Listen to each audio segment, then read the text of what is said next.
He broke Mum's arm. 3 words that appeared on Silas Ryder Cole's phone at 11:47 p.m., and they hit him like a freight train to the chest. He stared at the screen, his jaw tightening, the message glowing in the darkness of his bedroom. A kid, a terrified kid, and those 3 words painted a picture he knew too damn well, a picture from his own childhood that he'd spent 30 years trying to forget.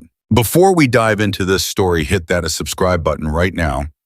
You're about to hear something that'll shake you to your core, and I need you here until the very end. Drop a comment telling me what city you're watching from. I want to see how far this story travels. Now let's get into it. Silas sat up in bed, the mattress creaking under his weight. The phone felt hot in his calloused hands. He read the message again, then again. He broke Mum's arm. Uncle Greg, please come. He's really mad this time. I'm scared. The number wasn't saved in his contacts. Wrong number. Had to be. But that didn't make the words any less real, any less urgent, any less like a knife twisting in his gut. His wife Maria stirred beside him. What's wrong? Silas didn't answer immediately. He was already scrolling back through the message looking for context, finding none. Just those desperate words from someone named Toby, according to the contact info that came with the text. Silas, got a message, he said, his voice gravelly. Kid texting his uncle. Wrong number. Maria propped herself up on one elbow, her dark hair falling across her face. What kind of message? He showed her the phone, watched her expression shift from sleepy confusion to alarm. Oh my God, she whispered. That poor baby. Silas swung his legs out of bed, his bare feet hitting the cold hardwood floor. He was a big man, 6'4", built like someone who had spent his life throwing punches and taking them. The president patch on his leather cut hanging on the chair across the room meant something. It meant protection. It meant family. It meant you didn't turn your back when someone needed help. You're going to help, Maria said. It wasn't a question. Damn right I am. He typed back quickly, his thick fingers fumbling over the small keys. This isn't Uncle Greg, but I got your message. Where are you? What's your address? The response came back almost instantly, like the kid had been holding the phone waiting, praying 1247 Crestview Drive, please hurry. He's yelling at her again. Silas's blood ran cold. Crestview Drive. He knew that neighborhood, wealthy, pristine, the kind of place where people kept their lawns perfect and their secrets buried deep. I'm coming, he typed. Stay hidden, don't make a sound, I'll be there soon.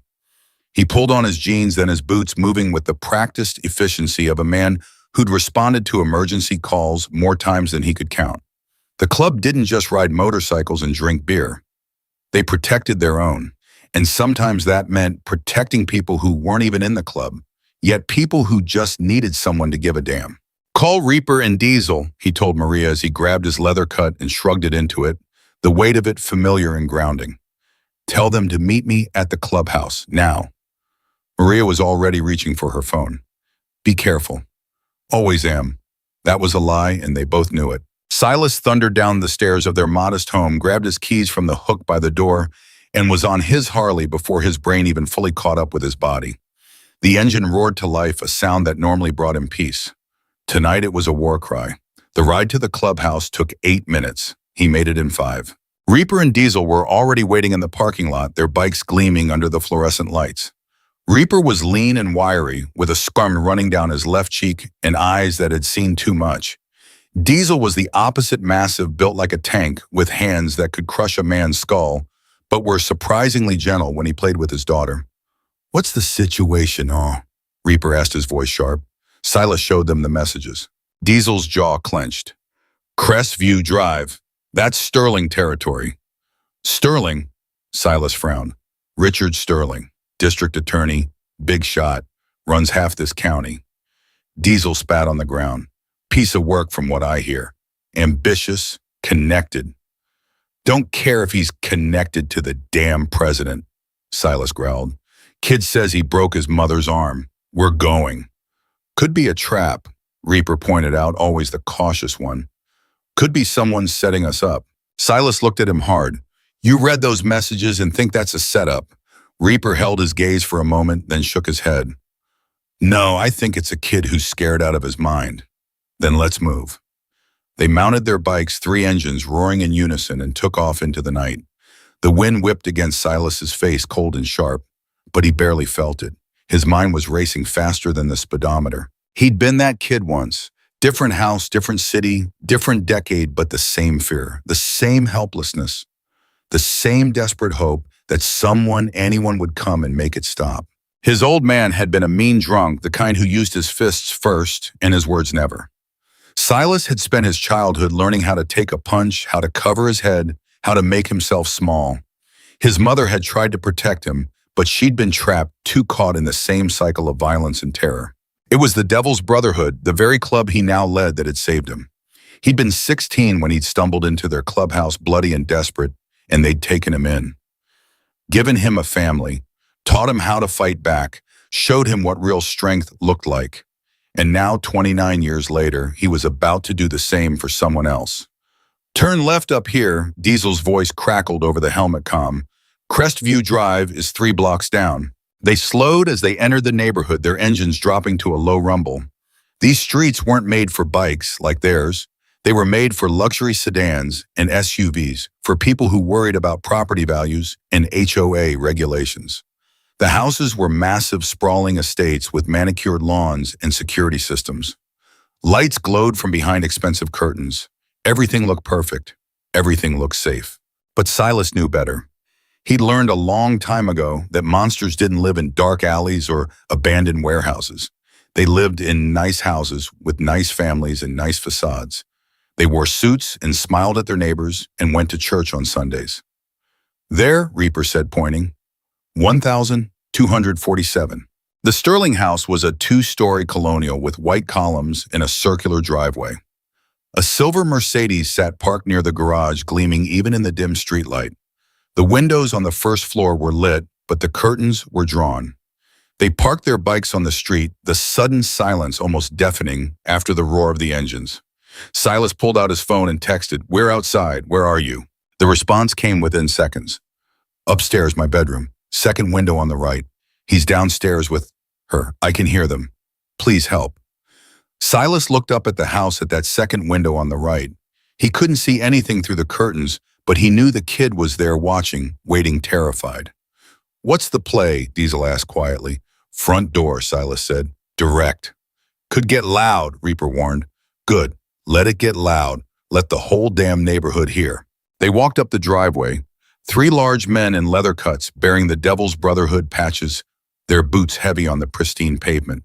Silas didn't bother with the doorbell. He pounded on the door with his fist hard enough to rattle the frame. "Open up! Silence!" He pounded again, harder this time. "I said, open up now!" He heard movement inside, footsteps, then a man's voice, muffled but angry. "Who the hell?" The door swung open. Richard Sterling stood in the doorway, and Silas hated him on sight. The man was in his late 40s, wearing expensive slacks and a button-down shirt with the sleeves rolled up. His hair was perfectly styled, his jaw clean-shaven, his expression one of practiced authority. He looked like a man who was used to being in control, used to being obeyed. "Can I help you?" Richard's tone was ice cold, his eyes flicking over the 3 bikers with barely concealed contempt. "You Richard Sterling?" Silas asked. "Who's asking?" "The guy who got a text from your stepson saying you broke his mother's arm." For just a moment, barely a second, something flickered in Richard's eyes. Surprise, maybe fear. But it was gone as quickly as it appeared, replaced by that same cold authority. "I don't know what you're talking about," Richard said smoothly. "I think you have the wrong address. 1247 Crestview Drive, Toby, Charlotte. Ring any bells?" Richard's expression hardened. "I don't know who put you up to this, but you need to leave, now, before I call the police." "Call them," Silas said, stepping forward. "Please, I'd love to have this conversation with them too." Richard's hand moved toward his pocket, probably reaching for his phone, but Silas was faster. He grabbed the door and pushed it open, forcing his way inside. "Hey, you can't—" "Just did." Diesel and Reaper followed him in, and Richard stumbled back, his composure cracking. "Get out of my house!" Richard shouted. "This is breaking and entering. I'm a district attorney, and I will—" "Where's Charlotte?" Silas demanded. "That's none of your—" "Where is she?" The roar in Silas's voice made Richard flinch. For the first time, the man looked genuinely afraid. "Living room," a small voice said from the stairs. They all turned. Toby stood halfway down the staircase, a thin kid with messy brown hair and huge, terrified eyes. He was wearing Spider-Man pajamas, clutching a phone in his trembling hands. Toby, go back to your room, Richard said, his voice tight. Living room, Toby repeated louder this time. She's in the living room. Silas moved before Richard could stop him, pushing past the man and following Toby's direction. The living room was massive, expensively furnished with leather couches and artwork that probably cost more than Silas's bike. And there on one of those couches sat Charlotte Sterling. She was a small woman, probably in her early 30s, with blonde hair and delicate features. She was cradling her left arm against her chest, and even from across the room, Silas could see the unnatural angle of it, the way she was shaking, the tears streaming down her face. Ma'am, Silas said, gently approaching slowly. My name's Silas. Your son texted me. Can I see your arm? Charlotte looked up at him, her eyes wide with a mixture of fear and confusion and desperate hope. Who are you? Someone who wants to help. She's fine, Richard said, from behind them, his voice strained. This is a private matter, a misunderstanding. You need to leave immediately. Silas ignored him. He crouched down in front of Charlotte, keeping his movements slow and non-threatening. Ma'am, I need you to tell me what happened.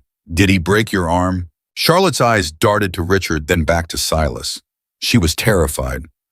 Not of the bikers in her living room, of her own husband. I fell, she whispered. No, you didn't. I fell down the stairs. I'm clumsy. Mum, please, Toby said from the doorway, his voice breaking. Please tell them the truth. Toby, go to your room right now, Richard snapped. No, Silas said, standing up and turning to face Richard. The kid stays, and you're going to tell me exactly what happened here tonight. Richard's face flushed red. You have no authority here, no jurisdiction. You're just a bunch of thugs in leather jackets, and we got a text from a 7-year-old kid who was scared his stepfather was going to kill his mother. Silas interrupted, his voice deadly calm. So here's what's going to happen. You're going to stand there and shut up while I call an ambulance for your wife. Then we're going to have a real nice conversation about what kind of man breaks a woman's arm. You don't understand the situation, Richard said, but there was panic creeping into his voice now. You don't know who you're dealing with. Yeah, I do. I'm dealing with a coward who beats women and scares children. Richard's composure finally shattered. Get out of my house, he screamed. Get out before He lunged forward, and Silas was ready. He caught Richard's wrist mid-swing, twisted, and had the man on his knees in less than 2 seconds. Before you what? Silas asked quietly, his grip like iron. Before you hit me too, that how you handle your problems, with your fists. Let go of me, Richard hissed. Not a chance. Diesel was already on his phone calling 911. Reaper moved to check on Charlotte, his big hands surprisingly gentle as he examined her arm without touching it. Definitely broken, Reaper said. Needs a hospital. Ambulance is on the way, Diesel confirmed. Toby. Silas said, not taking his eyes off Richard. Come here, kid. Toby hesitated, then slowly walked into the living room. He looked so small, so fragile, and Silas felt a surge of protective fury that nearly overwhelmed him. You did good, Silas told him. You reached out for help, and that took real courage. You understand me. You're brave. Toby's lower lip trembled. Is Mum gonna be okay? Yeah, she's gonna be just fine. And him. Toby looked at Richard with a mixture of fear and something else, something that looked like hope. He's not gonna hurt either of you again. I promise. Richard laughed, a bitter, harsh sound. You promise you can't promise anything. I'm a district attorney. I have connections, friends in high places.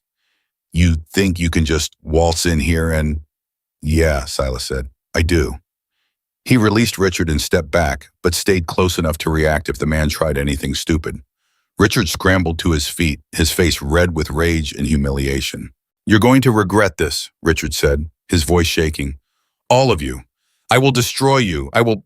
Dad, everyone turned. A teenage girl stood in the doorway, 15, maybe 16, with the same blonde hair as her mother. She was staring at the scene with wide, horrified eyes. Emma, go back to bed, Richard said, trying to regain his authoritative tone. What did you do? Emma whispered, looking at her mother's arm. Oh my God, what did you do?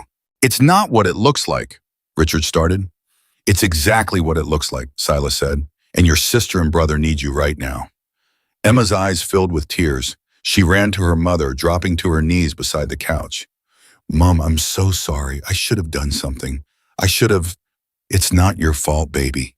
Charlotte said, her voice thick with tears. None of this is your fault. The sound of sirens cut through the night. Red and blue lights flashed through the windows. You called the police on me, Richard said incredulously. In my own house. Ambulance, Diesel corrected. But I'm sure the cops won't be far behind. The next few minutes were chaos. Paramedics came in, checking Charlotte's vitals, carefully examining her arm. Police officers followed, taking statements, asking questions. Richard tried to spin the story, claimed Charlotte had fallen, that the bikers had broken in, that this was all a big misunderstanding. But Toby told the truth. So did Emma. And the bruises on Charlotte's arms, old ones, faded ones, told their own story. One of the cops, a middle-aged guy with kind eyes, pulled Silas aside. You the one who got the text? Yeah. Can I see it? Silas showed him the phone. The cop read through the messages, his expression darkening. Kid was scared, Silas said. Had every reason to be. You know, Richard Sterling is a district attorney. Yeah, I heard. Don't care. The cop studied him for a moment and then nodded slowly. Between you and me, I'm glad you came. We've had suspicions about this house for a while. Neighbors have called in noise complaints, but Sterling always talked his way out of it, used his position. Not this time. No, not this time. They took Charlotte to the hospital, Emma and Toby going with her in the ambulance. Richard was taken in for questioning, still protesting his innocence, still threatening lawsuits and consequences. Silas watched him go with a grim satisfaction. You think they'll actually charge him? Reaper asked quietly. With witnesses, the kid's testimony, Charlotte's medical records. Silas shook his head. He's done. Men like that don't go down easy, Diesel warned. He's got money, lawyers, friends. Then we'll make sure he stays down. They left the Sterling house as the sun started to rise, the neighborhood waking up to the scandal that would dominate their HOA meetings for months to come. Silas could already see curtains twitching, neighbors peeking out to see what all the commotion was about. Good, let them see. Let them know that their perfect little neighborhood wasn't so perfect after all. Back at the clubhouse, Silas collapsed into a chair, suddenly exhausted. Maria had coffee waiting, bless her. How'd it go, she asked. Got the kid and his mom out. Dad's in custody. Good. Silas sipped his coffee, staring at nothing. His phone buzzed. Another text from Toby's number. Thank you. Mom says thank you too. The doctors say her arm will be okay. Are you really not Uncle Greg? Silas smiled just a little. He typed back. Really not Uncle Greg, but I'm glad I got your message. You and your mom are going to be okay. Promise. Can I still text you if I need help? Silas looked at that message for a long time. Then he typed, yeah, kid, anytime, day or night. You need something, you reach out. Got it. Got it. Thank you. You're welcome. He set the phone down and leaned back, closing his eyes. The adrenaline was wearing off, leaving him hollowed out and raw. But underneath the exhaustion was something else, something warm and solid and right. Purpose, that's what it was. The reason he'd spent the last 3 decades building this club, creating this family, living by a code that meant something. Protection, loyalty, brotherhood. And sometimes that brotherhood extended to people you'd never met, to kids who sent desperate texts to the wrong number in the middle of the night. Reaper sat down across from him. You know, Sterling's not going to let this go, right? Man like that, with that kind of power, he's going to come after us. Let him try. Silas. I said let him try. Silas opened his eyes, meeting Reaper's gaze. We did the right thing tonight, and I'd do it again in a heartbeat. Sterling wants to come at us, he can, but we're not backing down. Not from him, not from anyone. Diesel joined them, dropping into a chair with a grunt. Heard from my contact at the PD. Sterling's lawyered up already, trying to get the charges dropped. He won't, Silas said with certainty. Too many witnesses, too much evidence. Maybe, but he's got friends, and those friends are going to start asking questions about who we are, why we were there. So let them ask. Maria set her hand on Silas's shoulder. You need sleep. I'm fine, though. You're dead on your feet. Go home. Rest. This isn't over and you know it. She was right, of course. This was just the beginning. But as Silas stood up, his body protesting every movement, he felt something he hadn't felt in a long time. Hope. Because for once, the bad guy didn't get away with it. For once, the monster who hid behind his perfect facade was exposed. For once, a scared kid reached out for help and actually got it. His phone buzzed again. Another text from Toby. Are you a real biker like in the movies? Silas laughed a rough sound that surprised even himself. He typed back, yeah, kid, but better because we're the good guys. Cool. Yeah, Silas thought as he pocketed his phone and headed for the door. It was pretty damn cool. But in the back of his mind, a warning bell was ringing. Men like Richard Sterling, it didn't go quietly. They fought. They schemed. They used every resource at their disposal to protect themselves and destroy anyone who threatened them. This wasn't over. Not by a long shot. And Silas had a feeling that the real battle was just beginning. Silas didn't make it home. Halfway there, his phone rang. Hospital number. Yeah, Mr. Cole. A woman's voice, professional but strained. This is Mercy General. Charlotte Sterling asked me to call you. She wants to speak with you. Says it's urgent. Silas U-turned in the middle of the street, his bike screaming. I'm 10 minutes out. She's in room 304, third floor. He made it in 7. The hospital smelled like antiseptic and fear, a combination that always made Silas's skin crawl. He'd spent too much time in places like this visiting club members who'd caught the wrong end of a fight, sitting by his mother's bedside the night she'd finally escaped his father by dying. Hospitals were where hope went to wait, and sometimes it never came back. Charlotte was awake when he walked in, her left arm in a cast that ran from wrist to shoulder. Emma sat beside her, holding her mother's good hand. Toby was curled up in a chair by the window, pretending to sleep, but doing a terrible job of it. You came, Charlotte said softly. You asked. She studied him for a long moment, this big scarred biker who'd crashed into her life like a wrecking ball. Why did you come tonight, I mean? You don't know us. Silas pulled up a chair and sat down heavily. Your boy sent a text. Kid needed help. That's all I needed to know. Most people would have ignored it. I'm not most people. Emma spoke up, her voice thick with tears. The police said Richard's trying to get released. His lawyer's arguing that it was all a misunderstanding, that you broke into our house illegally, that your testimony is worthless because you're criminals. We're not criminals, Silas said calmly. We're a motorcycle club. There's a difference. His lawyer won't see it that way. Don't care what his lawyer sees. Charlotte shifted in the bed, wincing. He's going to come after you. Richard doesn't forgive. He doesn't forget. When he wants someone destroyed, he finds a way. Let him try. You don't understand, Charlotte's voice cracked. He has friends, judges, goofs, people who owe him favors, people who will do whatever he asks because they're afraid of him or because he has something on them. He's been building his network for years, and I've been protecting people for 30 years, Silas interrupted gently. This isn't my first dance, ma'am. I know what we're up against. Toby sat up in his chair. Are you really going to protect us? Already did, still am. But what if he gets out? What if he comes back? Silas looked at the kid, at those huge, terrified eyes, and something in his chest clenched tight. He won't hurt you again. I promise. You can't promise that, Emma said bitterly. Nobody can promise that. You don't know what he's like, what he's capable of. Then tell me. The room went quiet. Charlotte looked at her daughter, then at her son, then back at Silas. When she spoke, her voice was barely a whisper. It started small, little things. He'd criticize my cooking, my clothes, the way I talked to the neighbors. Then it got worse. He'd yell, break things, slam doors. I thought it was stress from work, that if I just tried harder, did better, he'd calm down. They never calm down, Silas said quietly. No, they don't. Charlotte's eyes filled with tears. The first time he hit me was 2 years ago. Toby was 1, Emma was 13. We'd been married for 3 years and I thought I knew him, but I didn't. The man I married doesn't exist. Maybe he never did. Emma squeezed her mother's hand.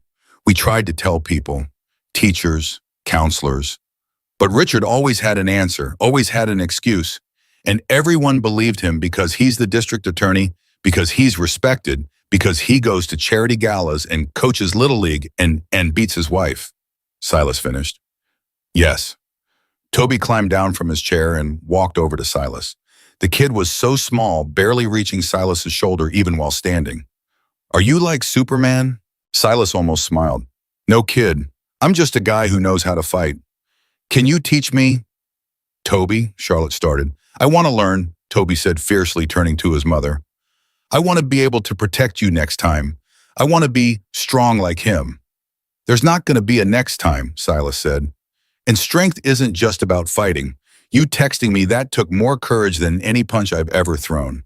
Before Toby could respond, the door burst open. A man in an expensive suit strode in, flanked by two uniformed police officers. The man was in his 60s, silver-haired, with the kind of face that belonged on campaign posters. Mrs. Sterling, he said smoothly, I'm Gerald Hartwick, Mr. Sterling's attorney. We need to talk. Silas stood up. She doesn't need to talk to anyone right now. She needs rest. Hartwick barely glanced at him. And you are someone who's going to ask you to leave. I don't take orders from bikers. Hartwick turned to Charlotte, his smile predatory. Mrs. Sterling, my client wants you to know how deeply sorry he is for this unfortunate incident. He's willing to cover all medical expenses, of course, and he's hoping we can resolve this matter privately without involving the criminal justice system further. You mean he wants her to drop the charges? Silas said flatly. I'm speaking to Mrs. Sterling, and I'm speaking to you. Get out. One of the cops stepped forward. Sir, you need to calm down. I am calm, but this lawyer's harassing an assault victim in her hospital room, and that needs to stop. Hartwick's smile didn't waver. Mrs. Sterling, if this proceeds to trial, it's going to be very difficult for everyone involved. Your children will have to testify. Your private life will become public. And given your husband's position, the media attention will be intense. Charlotte's face had gone pale. Are you threatening me? I'm simply outlining the reality of the situation. However, if you're willing to sign a statement saying this was an accident, that Mr. Sterling never intended to harm you, we can make all of this go away. He's even prepared to offer you a generous settlement, enough to ensure you and the children are taken care of. He's buying her silence, Emma said, her voice shaking with rage. That's what this is. Hartwick finally looked at Emma, his expression cooling. Young lady, I'd advise you to what? To shut up, to pretend my stepfather didn't break my mother's arm, to lie. Emma, Charlotte whispered. No, Mom, I'm done being quiet. I'm done pretending everything's fine when it's not. Silas's phone buzzed. He glanced at the screen. Text from Diesel. Sterling just posted bail. He's out. His blood went cold. And it did. When he typed back, 20 minutes ago. Silas looked at Charlotte. He's out. The color drained from her face completely. What? Sterling, he made bail. Hartwick's smile widened. My client is a respected member of this community with no prior criminal record. Of course he made bail, and he's eager to return home and begin the healing process with his family. He's not coming near them, Silas growled. That's not your decision to make. Hartwick pulled out a folder. I have a restraining order here, actually, against you and your associates. Mr. Sterling is alleging that you broke into his home, assaulted him, and threatened his life. If you come within 500 feet of him or his property, you'll be arrested. He broke into our house to help us, Toby shouted. That's not how the law sees it, Hartwick said. Now, Mrs. Sterling, about that statement. No. Everyone turned to look at Charlotte. She was sitting up straighter in the bed, her jaw set, her eyes harder than Silas had seen them yet. No, Hartwick repeated. I'm not signing anything. I'm not dropping the charges, and I'm not letting him come near me or my children ever again. Mrs. Sterling, I strongly advise you to reconsider. Get out of my room. You're making a mistake, a very costly mistake. The only mistake I made was marrying him in the first place. Now get out before I call security. Hartwick's pleasant mask slipped, revealing something cold and cruel underneath. You'll regret this. When this goes to trial, we're going to drag you through the mud. Every mistake you've ever made, every secret you've ever kept, it's all going to come out, and your children will have to watch. Silas moved faster than a man his size had any right to. He grabbed Hartwick by the collar and slammed him against the wall hard enough to rattle the medical equipment. Sir, one of the cops shouted, reaching for his weapon. He just threatened a victim of domestic violence in front of two witnesses, Silas said calmly, not taking his eyes off Hartwick. That's witness intimidation. Arrest him. He assaulted me, Hartwick gasped. After you threatened my client, Silas shot back. Self-defense. I'm not your client. You are now, pro bono. Silas released him and stepped back. Charlotte Sterling just retained Devil's Brotherhood Protection Services. Any further communication goes through me. You got that counselor? Hartwick straightened his tie, his face red with fury. You don't have the authority. I have all the authority I need. It's called giving a damn about people who can't protect themselves. Silas turned to the cops. You gonna arrest him for witness intimidation, or do I need to file the complaint myself? The older cop, the same one from earlier that night, stepped forward. Mr. Hartwick, I think you should leave. This is outrageous. Now, sir, Hartwick glared at all of them. His composure shattered, then turned on his heel and stalked out. The two cops followed, though the older one paused at the door. You might want to get her a real lawyer, he said quietly to Silas. Sterling's going to fight dirty. I know some people. Good, you're going to need them. After they left, Charlotte started crying. Not the quiet, controlled tears from before. These were big, racking sobs that shook her whole body. Emma wrapped her arms around her mother, and Toby climbed onto the bed, and Silas stood there feeling completely useless. I'm sorry, Charlotte gasped. I'm so sorry. I should have left years ago. I should have protected them. I should have... You did, Silas said firmly. You survived. You kept your kids alive. That's protecting them. But now he's out, and he knows where we live, and... You're not going back there. Charlotte looked up at him. What? You're not going back to that house. None of you are. We've got a safe house. Small place, nothing fancy, but it's secure. You'll stay there until this is sorted. We can't impose. You're not imposing. You're accepting help. There's a difference. Emma wiped her eyes. Why are you doing this? You don't even know us. Silas thought about his answer for a moment. He could tell them about his childhood, about his father's fists and his mother's screams. He could tell them about the scars he carried inside and out. He could tell them about the promise he'd made to himself at 16 years old, bleeding and broken, on the clubhouse steps, that if he ever had the power to stop what happened to him from happening to someone else, he would. But instead, he just said, because someone did it for me once, and I'm paying it forward. His phone rang. Reaper. Yeah, we got a problem. Reaper's voice was tight. Sterling showed up at the clubhouse. He's out front with a camera crew from Channel 7 giving an interview. Says we're a criminal organization that broke into his home and assaulted him without provocation. Says he's filing charges. Of course he is. Gets better. He's claiming we're trying to extort money from him. That this whole thing is a setup to get a payout. Silas closed his eyes. He's smart, I'll give him that. What do you want us to do? Nothing. Don't engage. Don't talk to the press. Don't even look at him. Let him talk. Silas? I said let him talk. He's digging his own grave and doesn't even know it. Silas hung up and turned to Charlotte. Sterling's going after the club, trying to paint us as the bad guys. He's good at that, Charlotte said bitterly, making himself look like the victim. Won't work this time, not with Toby's text messages, not with our injuries, not with Emma's testimony. You don't know Richard like I do. He always finds a way to win. Then it's time he learned how to lose. A nurse came in, then bustling and efficient, saying Charlotte needed rest, that visiting hours were over, that everyone needed to leave. Silas gave Charlotte his number, made her promise to call if anything happened, and herded Emma and Toby out into the hallway. Where are we supposed to go? Emma asked. We can't go home. Safe house, like I said. What about clothes, our stuff? We'll get it later, after Sterling's calmed down. He doesn't calm down, Toby said quietly. He just gets worse. Silas crouched down to the kid's level. Listen to me. I know you're scared, but I need you to trust me. Can you do that, Nanya? Toby looked at him for a long moment and then nodded. Good. Now let's get you somewhere safe. The safe house was actually Maria's sister's place, a small ranch-style home in a quiet neighborhood 40 minutes outside the city. Maria was already there, having prepared 2 bedrooms and stocked the fridge. She took one look at Emma and Toby and immediately went into mother hen mode, getting them settled, making them hot chocolate, asking gentle questions about what they needed. Silas stepped outside to make calls. First to a lawyer, he knew a woman named Patricia Chen, who specialized in domestic violence cases and ate men like Richard Sterling for breakfast. She answered on the second ring despite it being nearly dawn. Silas, what did you do? Helped a woman and her kids get away from an abuser. In Ahaban, And the abuser's a district attorney who's now trying to destroy us. Patricia sighed. Of course he is. Send me everything you have. Every text, every photo, every witness statement. I'll start building a case. What are our chances? Of protecting the woman and kids, good.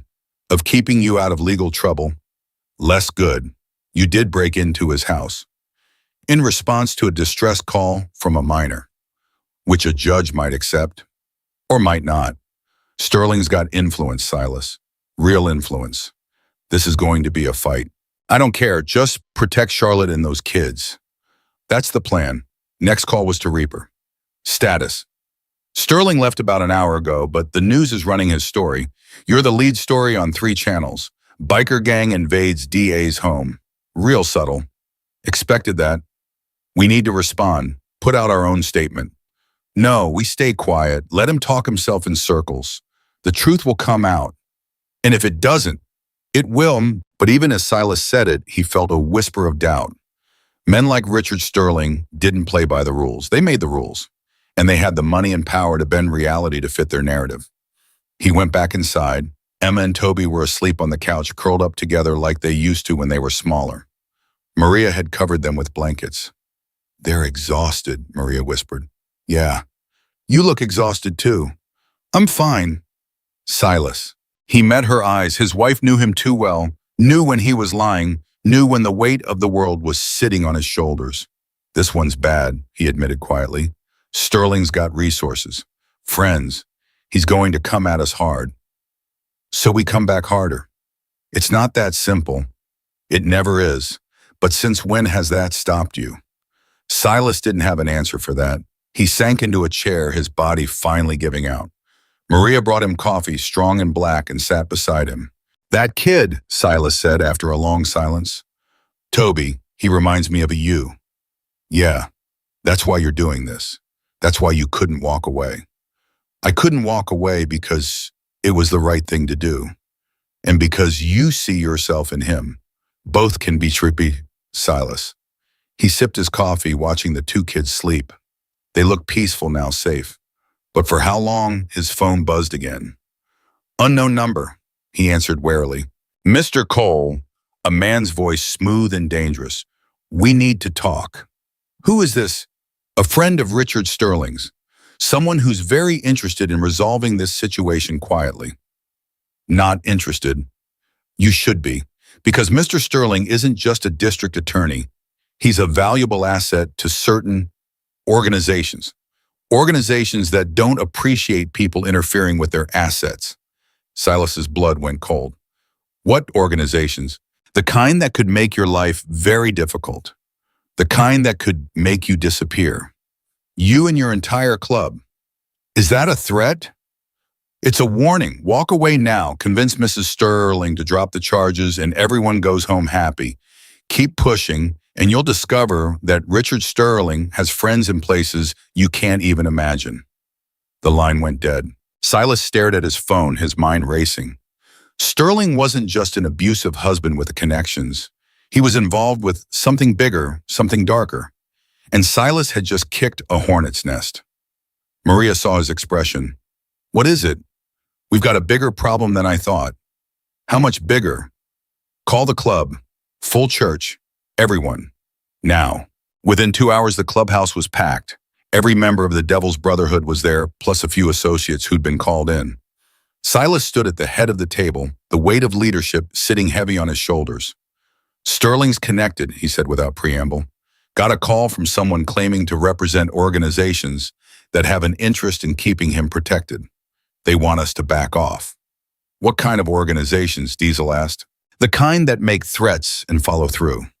Reaper leaned forward. You think it's the cartels? Maybe, or organized crime, or dirty cops. Could be all 3. So what do we do? Silas looked around the room at the faces of men he'd fought beside, bled beside, trusted with his life. We dig. Find out who Sterling's really working for. Find out what he's involved in. Because if he's dirty enough, his friends won't be able to protect him. That's dangerous, one of the younger members said. If we start poking around in cartel business, we're already in it, Silas interrupted. The second I walked into that house, we were in it. So we either finish this or we spend the rest of our lives looking over our shoulders. I vote we finish it, Reaper said. Seconded, Diesel added. The vote was unanimous. All right, Silas said. Here is how we play this. Diesel, you have got contacts in the police. See what you can dig up on Sterling. Any investigations, any complaints, anything that didn't stick. Reaper, talk to your guy at the courthouse. I want to know every case Sterling's prosecuted or dismissed in the last 5 years. If he's dirty, there'll be a pattern. On it, Reaper said. The rest of you eyes and ears open. Sterling's got to meet with his contacts somewhere. Could be restaurants, clubs, private residences. I want to know where he goes, who he sees, what he does. What about the woman and kids? Someone asked. They're protected. They stay at the safe house until this is resolved. Nobody knows where they are except us. And if Sterling's friends come after us directly, Silas's smile was cold. Then they'll learn why you don't mess with the Devil's Brotherhood. The meeting broke up, members dispersing to their assignments. Silas was about to leave when his phone rang again. Charlotte. He knows, she said, her voice panicked. Richard knows where we are. He just called me, said he knows about the safe house, said he's coming. How did he get your number? I don't know, I changed it, but he called anyway. Silas, I'm scared. What if... Lock the doors. Keep the kids away from the windows. I'm on my way. He grabbed his keys and was out the door before anyone could ask questions. The ride to the safe house was a blur of speed and adrenaline. His mind was racing. How had Sterling found them? Who had talked? Or worse, was there a leak inside the club? He pulled up to the safe house to find Maria standing on the porch with a baseball bat. He called, she said grimly, told Charlotte he was coming to take his family back. He make it here.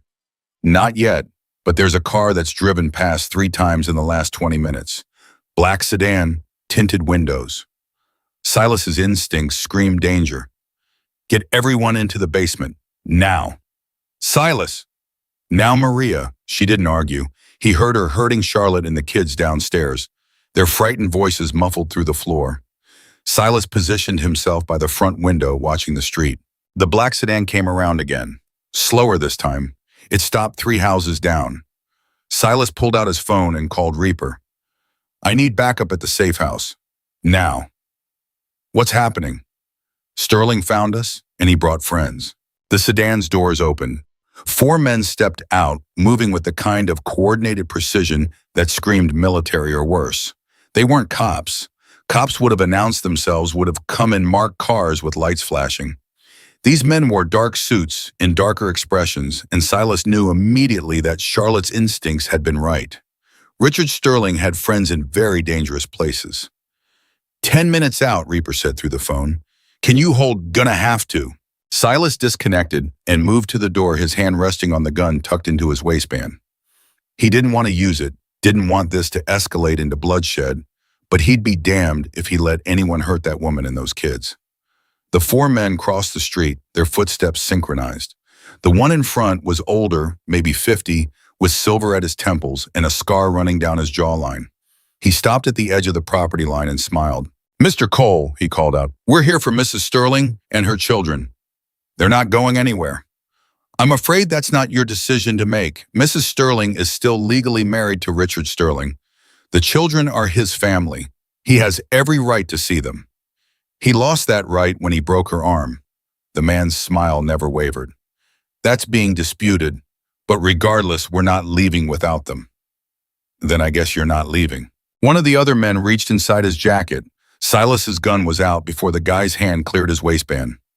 Don't, Silas said quietly. The man froze. The leader held up a hand signaling his men to stand down. This doesn't need to get messy, the leader said. We're just here to escort Mrs. Sterling home. Nobody needs to get hurt. Too late for that. She's already hurt, and you're trespassing. Actually, we're not. We're on the sidewalk, public property. But if you'd like to call the police, please do.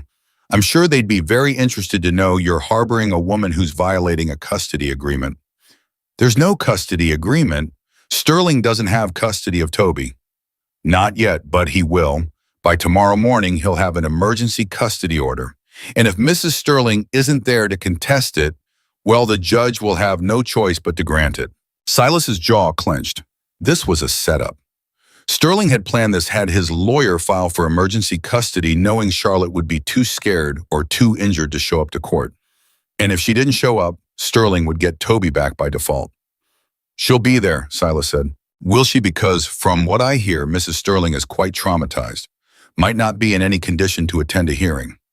Might need to be hospitalized for psychiatric evaluation. These things happen after domestic incidents. The threat was clear. If Charlotte tried to fight, they'd have her declared mentally unfit.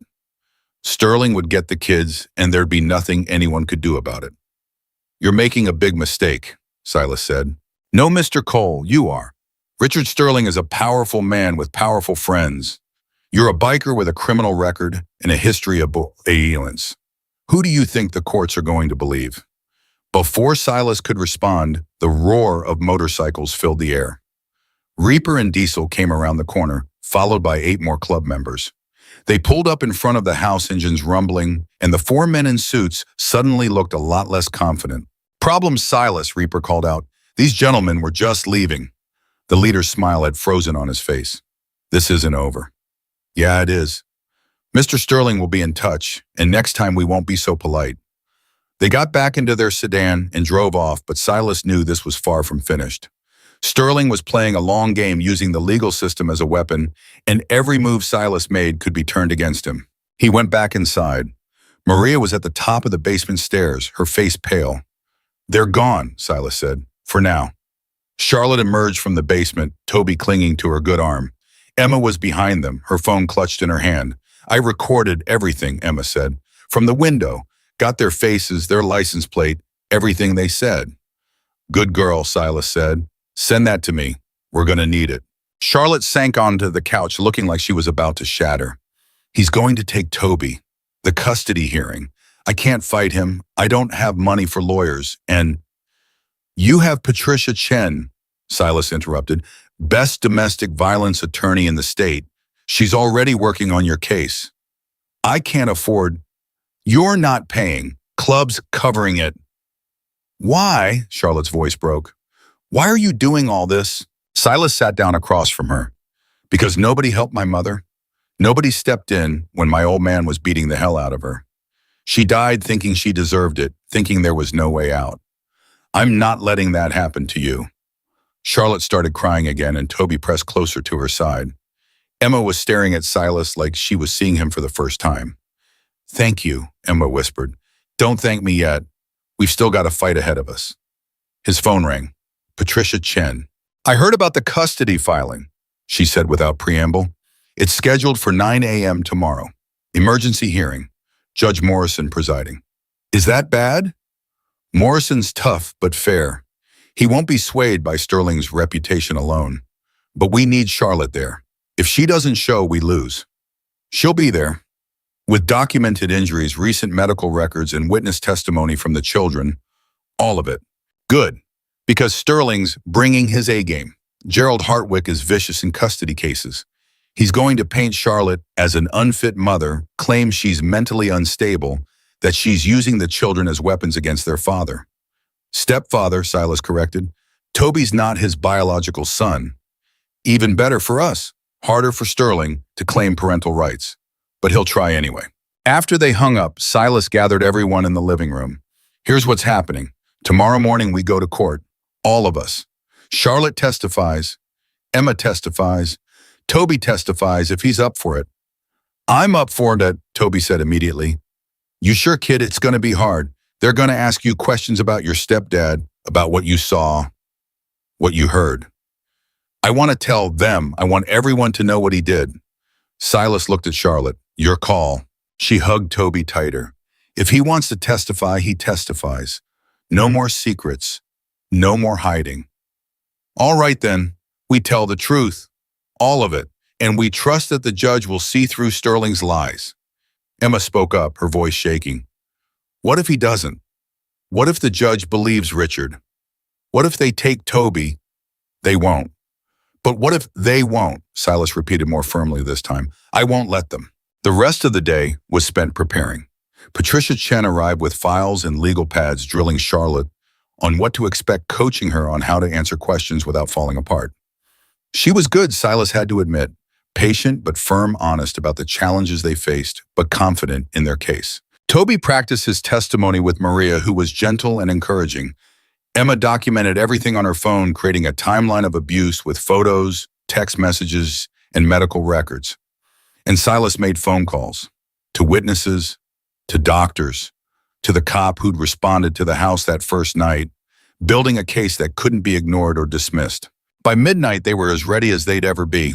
Charlotte and the kids went to bed exhausted but determined. Silas stayed up pacing the living room, his mind racing through every possible scenario. "You need sleep," Maria said from the doorway. "Can't. Silas, you were no good to anyone if you collapse from exhaustion."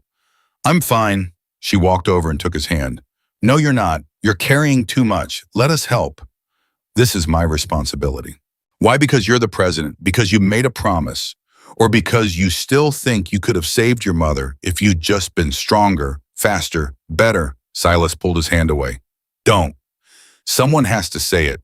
You've been punishing yourself for 30 years for something that wasn't your fault. You were a kid. You couldn't have stopped him. I could have tried harder, and he would have killed you. Then where would your mother have been?" Silas turned away, his throat tight. "I should have done something." "You did. You survived. You built a life. You created a family that actually means something. And now you're saving other people's kids because you couldn't save yourself. That's not weakness, Silas. That's strength." He wanted to believe her. God, he wanted to believe her, but the guilt was an old friend, one that had lived inside him so long, he didn't know how to exist without it. His phone buzzed, text from an unknown number. "Last chance. Walk away now or face the consequences." He showed Maria. She frowned. "Sterling, or his friends. What are you going to do?" "What I always do, push forward." He texted back, "Come at me." The response was immediate. "You've been warned." Sleep didn't come easy that night, and when it did, it was filled with nightmares. His father's face, his mother's screams, the smell of blood and cheap whiskey. He woke up at 5 a.m. in a cold sweat, his heart pounding. The courthouse opened at 8. They arrived at 7:30, a convoy of motorcycles and one borrowed minivan, with Charlotte and the kids. The press was already there, cameras rolling, reporters shouting questions. "Mrs. Sterling, is it true you're being coerced by a biker gang? Mr. Cole, are you running an extortion scheme? Emma, how does it feel to testify against your father?" Silas pushed through them, his body a shield for Charlotte and the kids. Patricia Chen was waiting at the entrance, briefcase in hand, looking like she was ready for war. "Ignore them," she said. "Don't say anything. Don't react. Just keep moving." Inside the courthouse was cold and sterile, all marble floors and echoing hallways. They were directed to a small waiting room. Patricia went over the strategy one more time. "Charlotte, you go first. Tell your story. Show them your injuries. Be honest about the abuse, about your fear for your children. Then Emma testifies. Then Toby, if needed. I'll handle the cross-examination." "What about Sterling?" Charlotte asked. "Will he be there?" "He has the right to be present, but I'm going to request he stay outside the courtroom when the children testify. Judge Morrison usually grants that in domestic cases." At 8:50, they were called in. The courtroom was smaller than Silas expected, with wooden benches and a judge's bench that seemed to loom over everything. Richard Sterling was already there with Gerald Hartwick, both men in expensive suits, looking calm and collected. Sterling's eyes found Charlotte and he smiled. Not a warm smile, a predator's smile, a reminder that he still had power, that he was still in control. Toby grabbed Silas's hand. "I don't want to be near him." "You don't have to be. We're right here. He can't touch you." "All rise," the bailiff announced, the Honorable Judge William Morrison presiding. The judge was in his 60s, with white hair and a face that had seen too many ugly cases. He took his seat and surveyed the courtroom with sharp eyes. "This is an emergency custody hearing regarding Toby Alexander Bennett, age 7. Mr. Sterling, you're petitioning for full custody." "Yes, Your Honor," Hartwick said smoothly. "My client is concerned for his stepson's welfare. Mrs. Sterling has been acting erratically, making false accusations and exposing the child to dangerous individuals." He gestured towards Silas and the other club members in the gallery. "Mrs. Sterling, you're represented by Patricia Chen." "Yes, Your Honor," Patricia said, standing. "And I'd like to address Mr. Hartwick's characterization of my client." Mrs. Sterling has not been acting erratically. She's been fleeing an abusive husband who broke her arm in a violent assault 3 days ago. Alleged assault, Hartwick interrupted. My client denies any wrongdoing. Mrs. Sterling's injuries could have resulted from a fall as she initially claimed. She claimed that, while terrified of her husband, Patricia shot back, a common reaction in domestic violence cases. Judge Morrison held up a hand. We'll hear testimony and review evidence. Mr. Hartwick, call your first witness. The petitioner calls Dr. Leonard Walsh. A man in his 50s took the stand swearing to tell the truth. Silas didn't recognize him. Dr. Walsh, you're a licensed psychiatrist, Hartwick asked. Yes, for 23 years. And have you had occasion to observe Mrs. Charlotte Sterling? I have. Mr. Sterling asked me to evaluate his wife 2 months ago, concerned about her mental state. Charlotte gasped. That's not true. I never saw a psychiatrist. Mrs. Sterling, please, Judge Morrison said. You'll have your chance to speak. Dr. Walsh continued. Mrs. Sterling displayed signs of paranoia, emotional instability, and delusional thinking. She claimed her husband was trying to harm her despite no evidence of abuse. I diagnosed her with borderline personality disorder and recommended treatment. Did she accept treatment? No, she refused. In my professional opinion, Mrs. Sterling's mental state makes her unfit to care for a child. Patricia was on her feet. Objection, Your Honor. Dr. Walsh's evaluation was done without Mrs. Sterling's knowledge or consent. This is hearsay. I'll allow it for now, Morrison said, but I'll want to see documentation, Dr. Walsh. Of course, Your Honor. Hartwick produced a thick file. Mrs. Sterling's medical history, including Dr. Walsh's evaluation and recommendations. Patricia grabbed the file and flipped through it, her expression darkening. She leaned over to whisper to Charlotte, Did you ever sign anything for Dr. Walsh? No, I've never even met him. These documents are forged, Patricia said loudly. Mrs. Sterling never consented to any psychiatric evaluation. This is fraud. That's a serious accusation, Miss Chen, Judge Morrison said, and I can prove it. Your Honor, I'd like to call Mrs. Sterling to the stand immediately. Morrison nodded. Mr. Hartwick stepped down. Mrs. Sterling, please take the stand. Charlotte walked to the witness stand on shaking legs. Silas watched her raise her right hand and swear to tell the truth, her casted left arm resting in her lap. Patricia approached gently. Mrs. Sterling, have you ever met Dr. Leonard Walsh? No. Did you ever consent to a psychiatric evaluation? No. Did you sign any of the documents in this file? No, I've never seen them before. Patricia held up one of the pages. This signature right here, is this your signature? Charlotte squinted at it. No, it's close, but it's not mine. The C is wrong. I always loop it twice.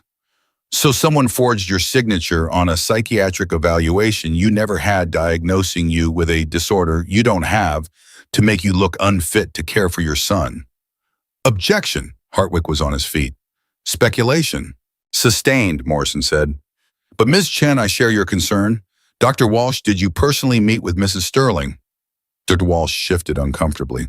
I was provided with information about her behavior by Mr. Sterling. Based on that information, I made my evaluation. So you never actually examined the patient? Well, no, but then your evaluation is worthless, Morrison said flatly. And if those documents are forged, we're talking about criminal fraud. Bailiff, collect those files. I want them examined by a handwriting expert. Hartwick was sweating now. Your Honor, I had no knowledge.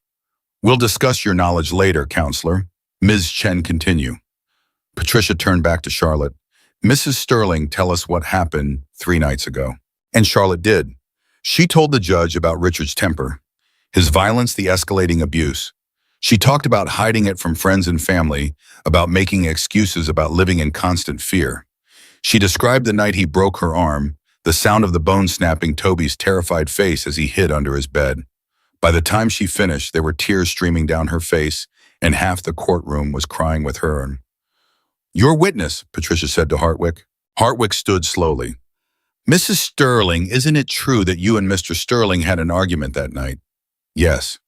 And isn't it true that you fell during that argument? No, he pushed me. I hit the wall. He grabbed my arm and twisted until it broke. That's your version of events, but Mr. Sterling says you fell. He's lying. Or you are, after all you initially told the paramedics you fell.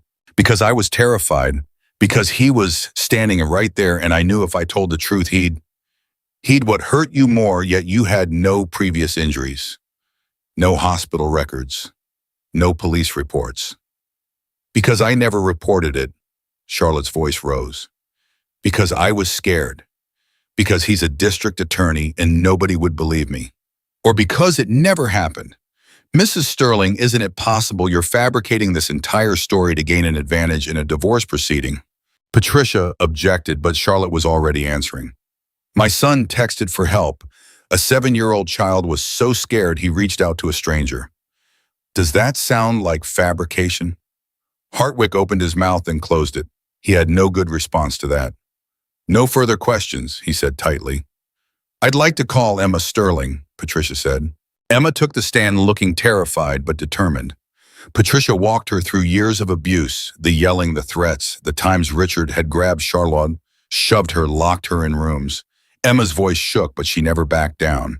And the night your mother's arm was broken, Patricia asked. I heard them fighting. I heard him yelling, calling her names. Then I heard her scream. I ran downstairs and saw him standing over her. She was on the floor crying, holding her arm. He told me to go back to bed, said everything was fine, but it wasn't fine. It's never been fine. Hartwick tried to shake her testimony, suggesting she was coached, that she was angry at her stepfather for normal parental discipline, that she was too young to understand the complexities of adult relationships. Emma looked him dead in the eye. I understand that he hurt my mother. I understand that my little brother was so scared he texted a stranger for help. And I understand that you're trying to help a man who belongs in jail, not in our home. The courtroom was silent. Judge Morrison looked at Hartwick. Do you have any actual evidence to support your custody petition? Because so far, all I'm seeing is forged documents in desperate character assassination. Your Honor, if I could have a brief recess. Denied? Call your next witness or rest your case. Hartwick whispered urgently with Sterling. Sterling was red-faced, furious, his calm mask completely gone. Finally, Hartwick stood. The petitioner calls Richard Sterling. Sterling took the stand, and Silas could see the calculation in his eyes. He was cornered, but he wasn't done fighting. Mr. Sterling, Hartwick began, tell us about your relationship with your stepson. Toby is like my own son. I love him. I've raised him since he was 4 years old. I've provided for him, protected him, been there for every milestone.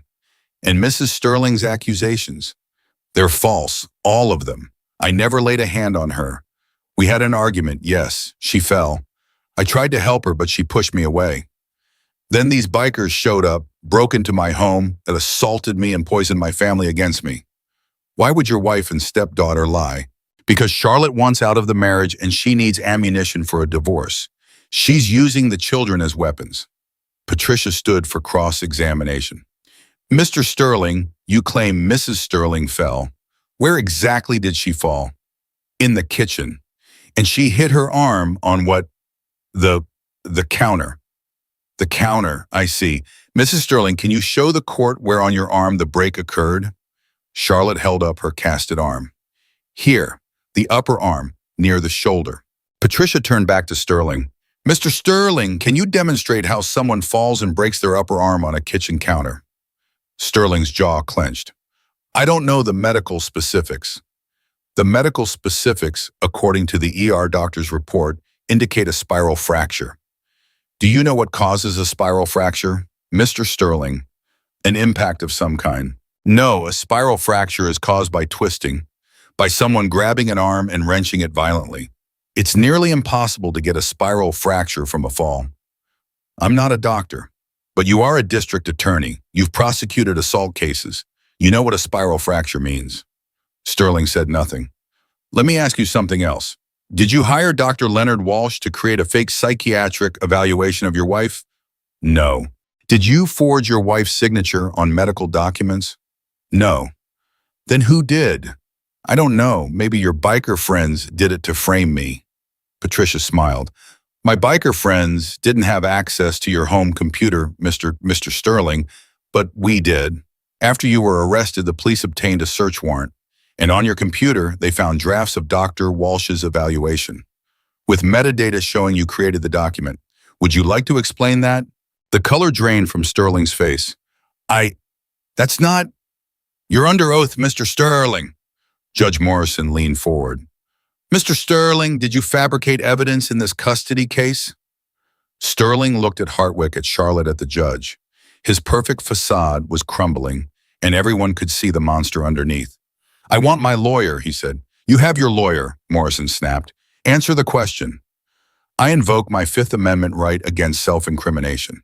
The courtroom exploded. Judge Morrison's gavel came down like a gunshot. Order, I will have order in this courtroom. The noise died down, but the tension crackled like electricity. Sterling sat on the witness stand, his face a mask of barely controlled rage, his hands gripping the armrests so tight his knuckles had gone white. Mr. Sterling, Morrison said, his voice ice cold, you just invoked your Fifth Amendment rights in a civil custody proceeding. Do you understand what that means? Hartwick was on his feet. Your Honor, your client just admitted through his silence that answering my question would incriminate him. That tells me everything I need to know. Morrison's gaze swept to Hartwick. And counselor, if I find out you had any knowledge of this fraudulent evidence, I'll be referring you to the State Bar for disbarment proceedings. Your Honor, I had no knowledge. Save it for your disciplinary hearing. Bailiff, I want Mr. Sterling taken into custody immediately. Fabricating evidence, forging documents, perjury, these are criminal offenses.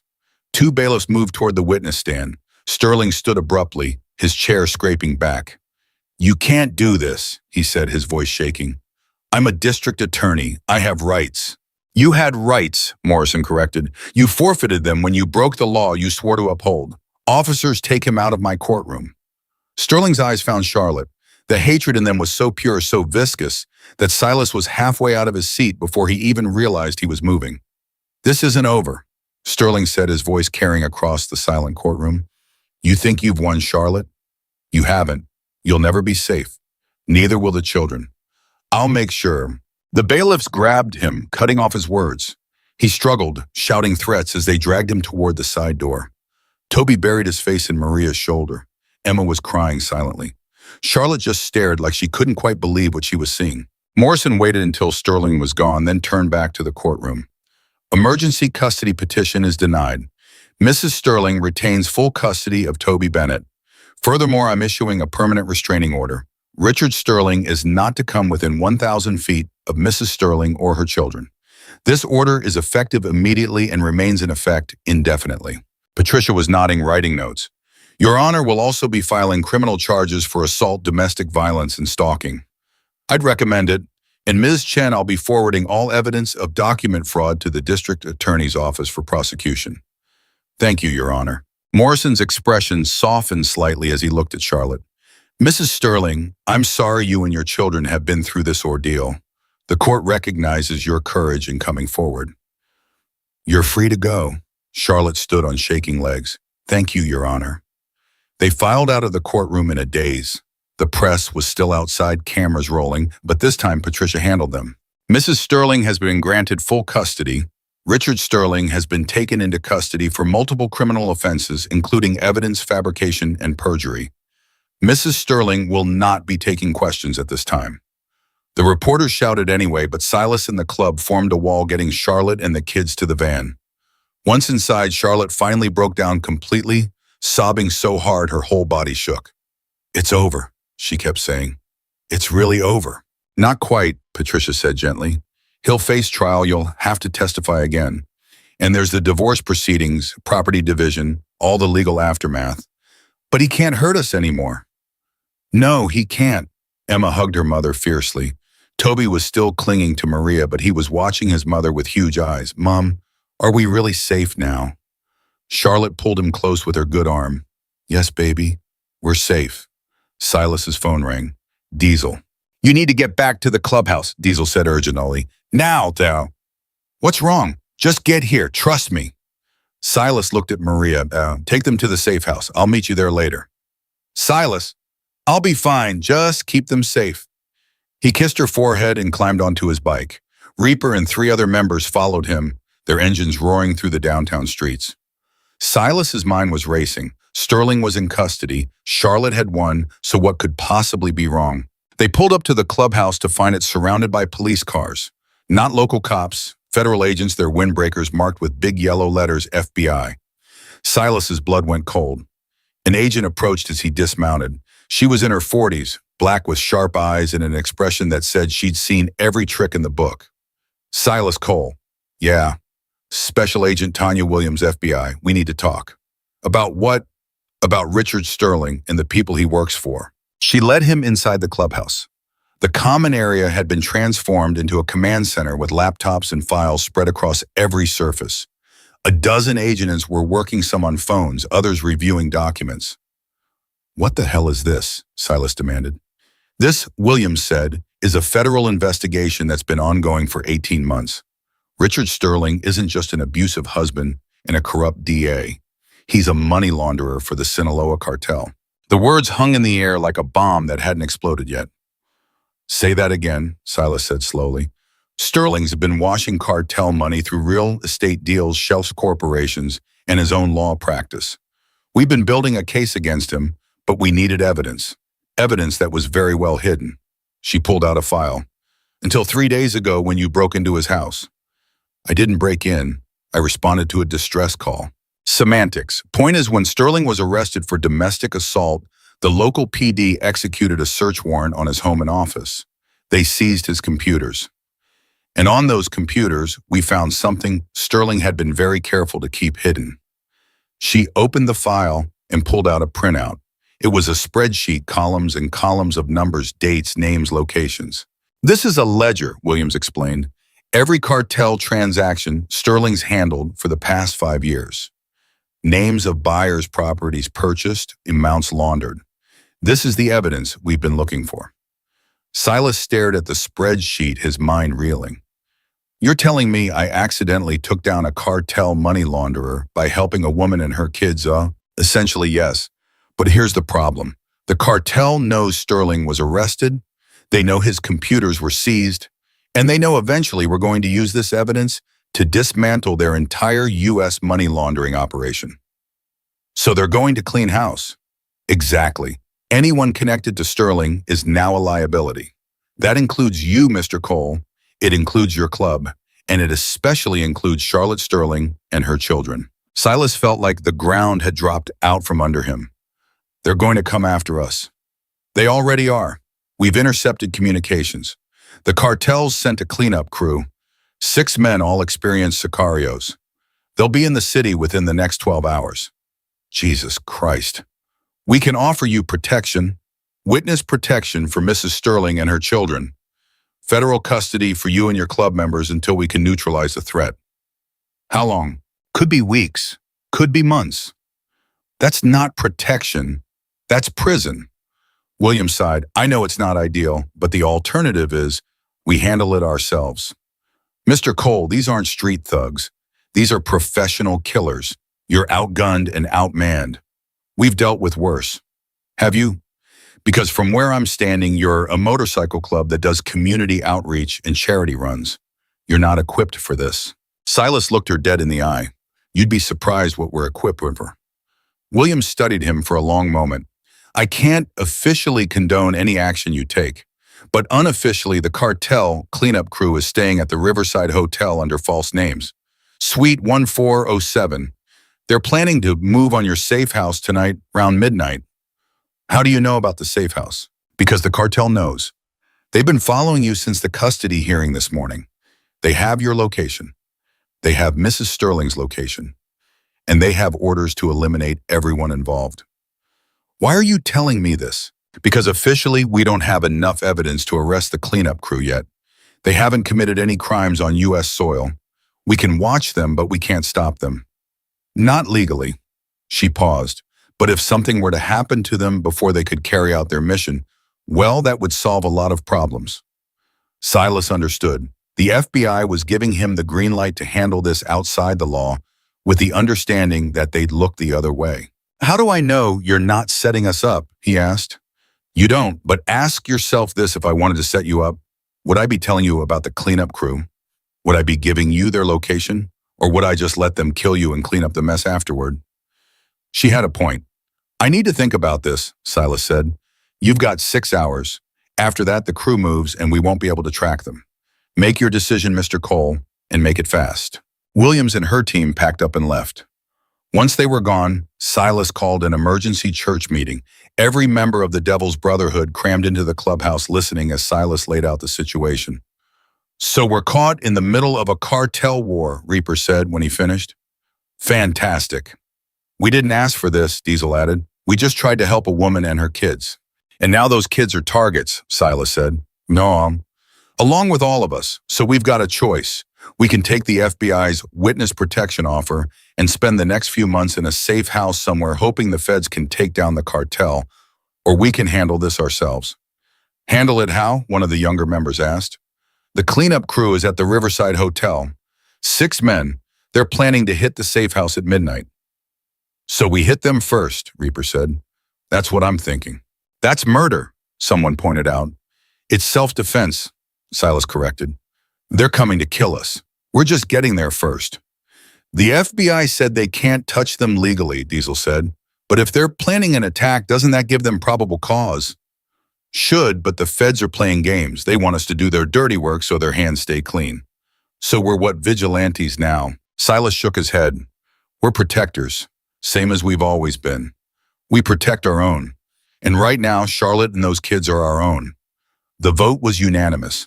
They'd handle the cleanup crew themselves. The planning took 3 hours. They couldn't just storm the hotel, too many civilians, too much collateral damage. But they could intercept the crew on their way to the safe house in a location Silas chose.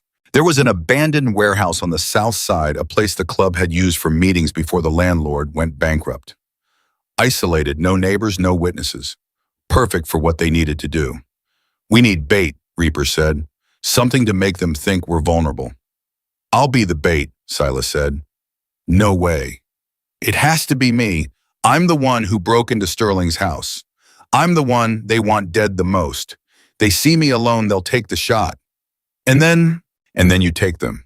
The plan was risky and half-formed, built on assumptions and hope. But it was all they had. At 7 p.m., Silas made a very public stop at a gas station 3 blocks from the safe house. He filled up his tank, bought a coffee, chatted with the clerk, made sure he was visible, made sure anyone watching would see him heading back to the safe house. Then he took a detour.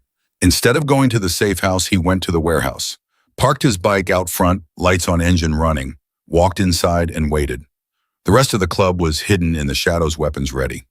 Reaper had a hunting rifle with a scope. Diesel had a shotgun. The others had handguns and knives. They were outnumbered, but they had the element of surprise. At 11:30, headlights appeared. 2 black SUVs moving slow and cautious. They parked 50 yards from the warehouse and 6 men got out. Even from a distance, Silas could tell these were not amateurs. They moved like soldiers, checking angles, covering each other, communicating with hand signals. The cartel had sent their best. Silas stepped into the doorway, making himself visible. One of the men spotted him and raised his weapon. "Silas Cole," the man called out in accented English. "Yeah, you made a very big mistake, amigo. Story of my life. Where is the woman, the children?" "Safe, somewhere you'll never find them." "We will find them, eventually, but first we handle you." The men started advancing. Silas held his ground, heart pounding, trusting his brothers to have his back. 50 yards, 40, 30. A shot rang out. One of the sicarios dropped a red stain spreading across his chest, Reaper's rifle. The other 5 scattered, diving for cover, returning fire. Bullets shredded the warehouse door frame, and Silas threw himself backward. The night erupted into chaos. Diesel's shotgun boomed. Another sicario went down. But the remaining 4 were adapting, finding defensive positions, laying down suppressing fire that kept the club pinned. "They're flanking," someone shouted. Silas rolled behind a concrete pillar as bullets chewed up the ground where he'd been standing. He pulled his gun and fired blind, just trying to keep them back. One of the sicarios made it to the warehouse entrance. He came through, fast and low weapon up. Silas fired twice center mass. The man stumbled but didn't go down, body armor. The sicario raised his gun. Diesel came out of nowhere, his massive bulk slamming into the man like a freight train. They went down in a tangle of limbs. Diesel's knife flashed once, twice, and the sicario stopped moving. 3 down, Reaper called out. 3 still active. An explosion rocked the warehouse. One of the sicarios had thrown a grenade. Shrapnel screamed through the air. Someone screamed, one of the younger members catching fragments in his leg. "Fall back," Silas shouted. "Get to the bikes." They retreated through the back of the warehouse, half carrying their wounded brother. The remaining sicarios pursued, firing as they came. Silas was the last one out. He turned and saw one of the sicarios lining up a shot at Diesel's back. He fired without thinking 3 quick shots. The sicario spun and dropped. "Two left," Diesel yelled. They made it to the bikes. Engines roared to life. The 2 remaining sicarios came around the corner, weapons up. Reaper's rifle cracked. One sicario fell. The last one dove behind a dumpster, pinned down, outnumbered. "Go," Silas shouted to the others. "Get out of here. Not without you." "I said go." They went bikes, screaming into the night. Silas and Reaper stayed, keeping the last sicario pinned. They could hear sirens in the distance. Someone had called the cops. "We need to move," Reaper said. "Not yet." "Silas." The sicario made a run for his SUV. Silas fired, but the man was fast, making it to the vehicle and peeling out. He was getting away. "Let him go," Silas said. "What?" "Let him go. Let him report back to the cartel. Let them know what happened here. You want them to know we fought back. I want them to know we won." They mounted their bikes and disappeared into the night, leaving behind 5 bodies and a message: the Devil's Brotherhood didn't run, they didn't hide, and they didn't lose. At the safe house, Maria was pacing frantically. When Silas walked through the door alive and whole, she ran to him. "I heard sirens. I thought, I'm fine, we're all fine, well, mostly fine. Jimmy took some shrapnel, but he'll live." "What happened?" "We sent the cartel a message." Charlotte appeared in the doorway, her face pale. "Are they gone? The men who were coming for us?" "Yeah, they're gone. For good."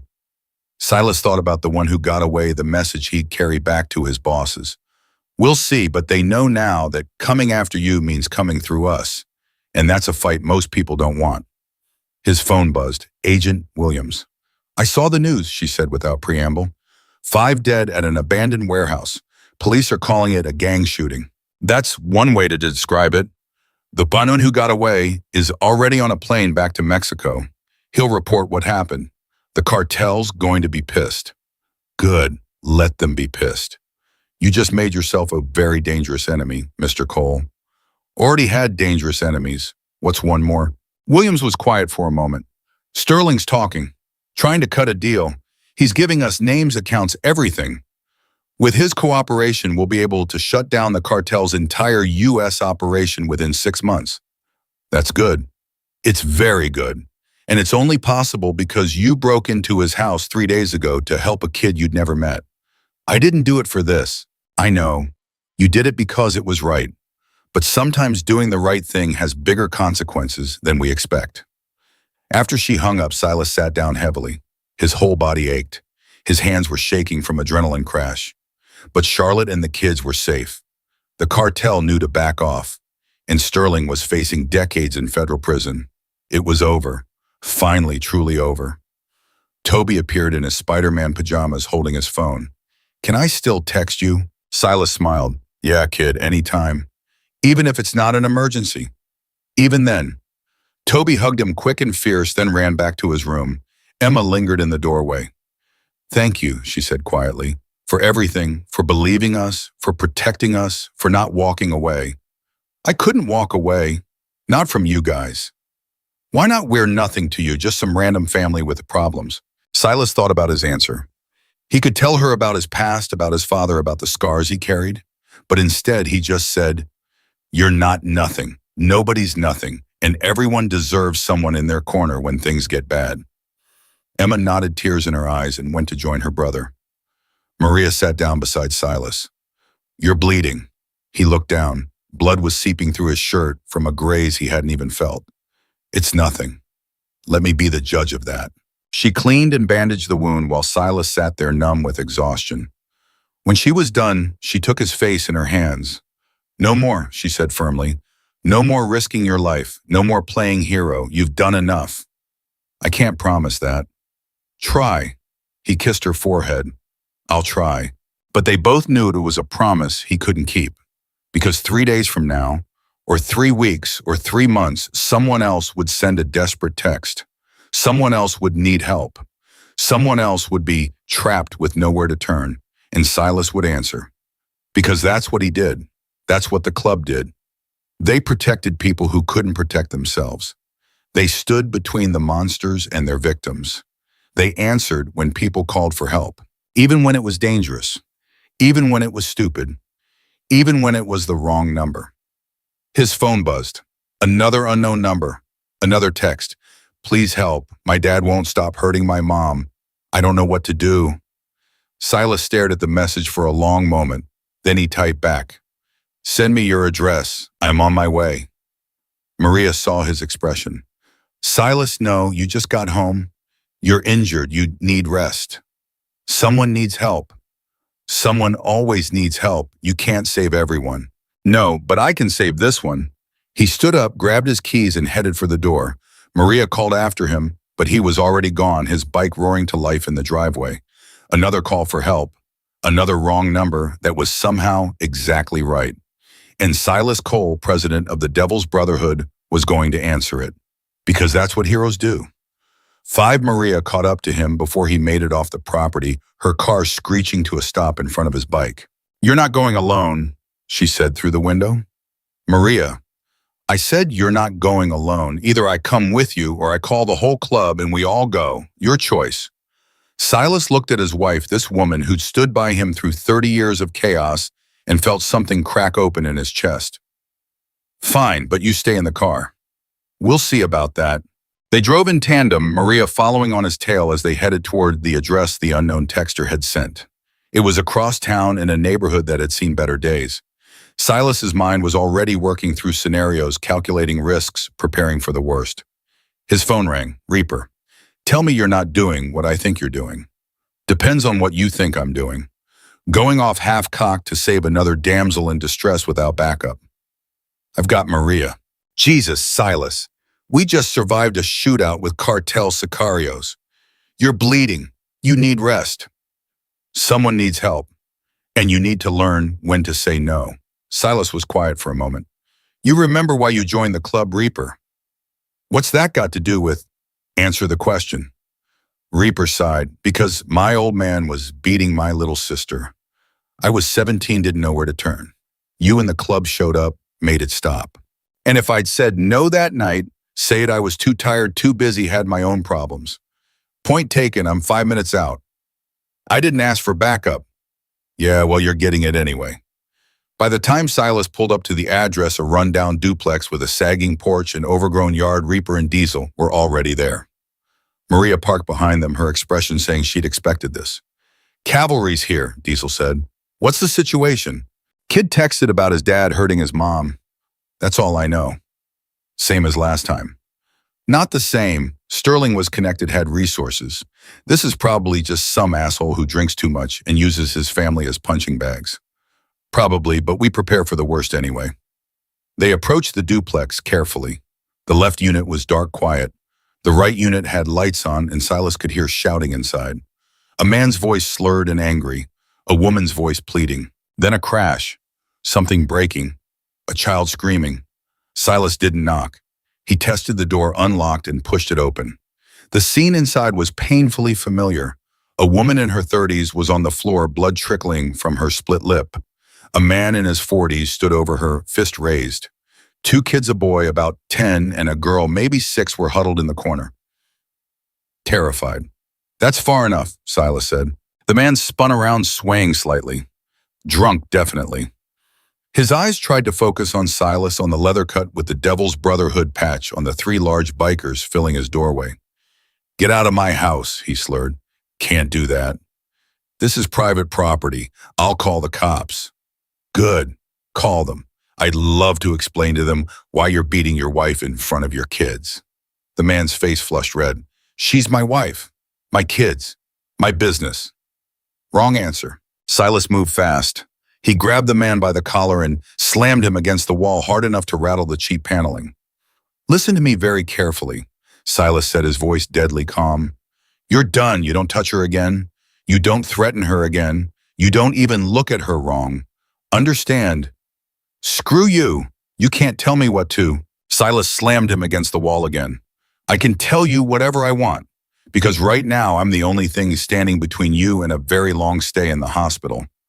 So I'll ask again, do you understand? The man nodded frantically, all the fight draining out of him.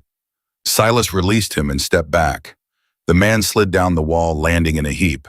Maria was already with the woman, checking her injuries, talking softly. Diesel had his phone out, calling an ambulance. Reaper was with the kids, speaking quietly, gently, the way he always did with scared children. The boy, the one who'd texted, was staring at Silas with wide eyes. You came, he whispered. You really came. Said I would, but I texted the wrong number, just like last time. I was trying to reach my Uncle Jake, but I must have typed it wrong, and sometimes the wrong number is the right number, Silas said. What's your name, kid? Marcus. Marcus, I need you to be brave for me. Can you do that? Marcus nodded. Your mom's gonna be okay. We're getting her help, but I need to know, is this the first time your dad's hit her? Marcus shook his head, tears spilling down his cheeks. He does it all the time. When he drinks, he gets so mad and he yells, and then he hits her, and sometimes he hits me too when I try to stop him, and okay, that's enough. You did good, Marcus. You reached out for help. That took real courage. The ambulance arrived within minutes, along with 2 police cars. The officers took statements, photographed injuries, arrested the father for domestic assault. One of them, a young guy with kind eyes, pulled Silas aside. You're the biker from the Sterling case, aren't you? Yeah. Heard about that. Heard you saved a woman and her kids from a corrupt DA. Just did what anyone should do. Most people don't. Most people look the other way. The cop glanced at Marcus, who was clinging to his mother as paramedics treated her injuries. That kid's lucky you answered his text. I'm lucky he sent it. After the cops and ambulance left, taking the mother and kids to the hospital, Silas and his crew stood outside the duplex. The father had been hauled away in handcuffs, still shouting threats and obscenities. How many more? Diesel asked quietly. How many more what? How many more families like this? How many more desperate texts? How many more times are we going to ride out in the middle of the night because some kid sent a message to the wrong number? Silas looked at him. As many as it takes. We're not social workers, Silas. We're a motorcycle club. We're whatever we need to be. And right now, we need to be the people who show up when nobody else will. Reaper nodded slowly. He's right. This is who we are now, whether we planned it or not. They rode back to the clubhouse in formation, engines rumbling through the quiet streets. Silas felt the weight of exhaustion settling over him like a blanket, but underneath it was something else. Purpose. Meaning. The knowledge that what they were doing mattered. At the clubhouse, the rest of the club was waiting. Word had spread about the second rescue, and there were questions, concerns, arguments. We can't do this every time someone sends a random text, one member said. We'll burn out, or worse, we'll get ourselves killed. So what do you suggest? Silas asked. We ignore it. Let these people suffer because it's inconvenient. That's not what I'm saying, but there's got to be a better way. A system. Something more organized than just dropping everything every time your phone buzzes. He's got a point, another member said. We need structure, resources, maybe connections with social services, domestic violence shelters, legal aid. Silas leaned back, considering. They were right. What had started as a one-time emergency response had turned into something bigger, something that required planning and infrastructure. All right, he said, we formalize it. We create a program, Devil's Brotherhood Protection Services. We set up a hotline, partner with local organizations, train our members in crisis response. We do this right.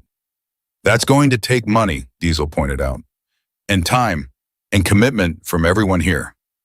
So we find the money, we make the time, and anyone who's not committed can walk away right now, no judgment. Nobody moved. Good. Then let's get to work. The next 3 weeks were a blur of activity. They set up the hotline, a dedicated number that rang through to club members on rotating shifts. They partnered with 2 domestic violence shelters and a legal aid clinic. They created protocols for responding to calls, assessing situations, coordinating with law enforcement. And the calls came, more than Silas had expected, more than any of them had expected. Apparently, there were a lot of people out there who needed help, who were desperate enough to call a motorcycle club because they had nowhere else to turn. Charlotte and her kids had moved into a small apartment across town far from Richard Sterling's reach. Sterling himself was in federal custody facing dozens of charges, including money laundering, evidence fabrication, and assault. His trial was scheduled for 6 months out, but with the evidence against him, his lawyers were already trying to negotiate a plea deal. Emma had started seeing a therapist working through years of trauma. Toby had enrolled in a new school one where nobody knew his history, where he could just be a kid. And Charlotte was rebuilding her life piece by piece, finding strength she didn't know she had. Silas visited them often, checking in, making sure they were okay. On one visit, Charlotte pulled him aside. "I got a job," she said, smiling. "Nothing fancy, administrative assistant at a law firm, but it's a start." "That's great." "And Emma's grades are improving, and Toby made the soccer team. We're actually doing okay, Silas, because of you. You did this. I just opened the door. You did more than that. You gave us hope. You showed us that not all men are like Richard, that there are people who actually care, who will fight for strangers without asking for anything in return." "I'm not a saint, Charlotte. I've made plenty of mistakes. Maybe, but when my son needed help, you answered. When I was at my lowest, you stood up for me. That makes you a hero in my book." Silas didn't know what to say to that. He'd never thought of himself as a hero, just a guy trying to do right by people who'd been dealt a bad hand. His phone rang, the hotline. "Excuse me," he said to Charlotte and answered. "Devil's Brotherhood, this is Silas." "Mr. Cole," a woman's voice shaking with fear. "I need help. My ex-boyfriend is violating the restraining order. He's outside my house right now, and the police said they can't get here for 20 minutes, and I'm scared he's going to break in and... Give me your address. I'm on my way." He hung up and looked at Charlotte. "I have to go." "I know. Go. Save someone else." He kissed her cheek and headed for the door. Maria was waiting by his bike, keys in hand. "I'm driving," she said. "You're still healing from last week." "I'm fine." "You're not. Get in the car." They drove to the address, a townhouse in a decent neighborhood. A man was pounding on the front door, shouting threats. Silas recognized the pattern, anger, entitlement, and the belief that he owned the woman inside. "Police are on their way," Maria said, checking her phone. "Good, but we're not waiting." Silas approached the man, who was too focused on the door to notice him coming. "Step away from the door," Silas said. The man spun around. "Who the hell are you?" "Someone who's asking you nicely to leave. Once." "I don't care who you are.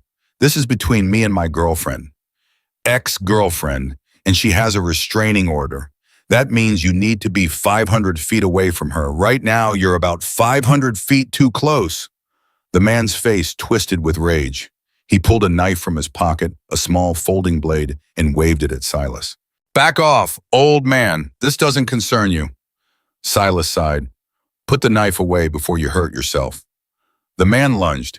It was clumsy, telegraphed, the move of someone who'd watched too many action movies.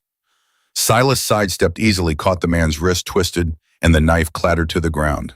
A quick punch to the solar plexus, and the man was doubled over, gasping. "Told you to walk away," Silas said. Police sirens wailed in the distance. The man tried to run, but his legs weren't working right. He made it about 10 feet before collapsing. The cops arrived and took him into custody without incident. The woman inside opened her door cautiously. She was young, maybe 25, with bruises on her arms and fear in her eyes. "Thank you," she whispered. "If you hadn't come, we'll always come. That's what we do." Over the next few months, the Devil's Brotherhood protection services became known throughout the city. They weren't vigilantes, not exactly.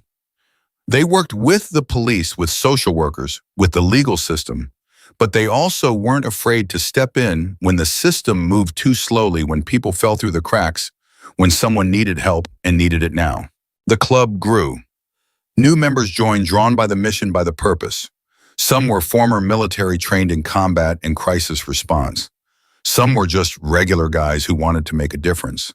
All of them understood that wearing the Devil's Brotherhood patch meant more than riding motorcycles and drinking beer.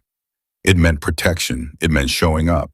It meant being the person someone could call when they had nowhere else to turn. Silas's phone became a lifeline for dozens of people: abused spouses, terrified children, stalking victims, people who'd given up hope, who thought nobody cared, who believed they were alone.